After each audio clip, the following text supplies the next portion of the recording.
Microsoft Paint uses two very different methods for resizing images, and knowing the differences between them can help you pull off some really neat tricks, like overlaying images. But let's start with the basics. The first method is very easy. You simply come up here to Resize, open this panel, and you can adjust your image by a percentage up to 500%. Let's do 200 as an example, and hit OK. Done. This method is really great for photos, but not so great for art pieces and drawings that have hard edges. Here we can see some blurriness around the sun and around the bird. That has to do with something called aliasing. So we want to avoid that. We're going to hit Control-Z to undo, and we're going to try out method 2.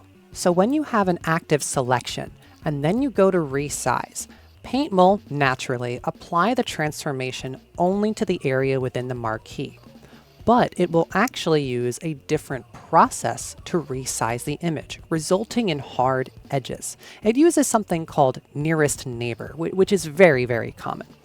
So let's go to 200%, hit OK, and now we can see this bird has very crisp lines that we can clean up and add to with ease.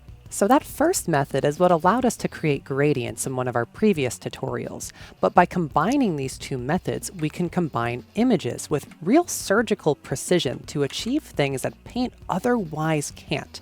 And I'm talking about overlaying images. So buckle up, this is going to be a wild ride. The first things you'll need are 2 images and 3 canvases. 1 for each of your photos, and 1 that is entirely blank. The second thing we need to do is resize all of our images so they're twice the size of what we want our final product to be. This is very important. So we're going to come up here to File, go into the Properties menu, and then change the canvas to double the size. Now we're going to use Control-A to select everything. Go to Resize, and then type in 200%. That way we can use the nearest neighbor method and preserve the fine details.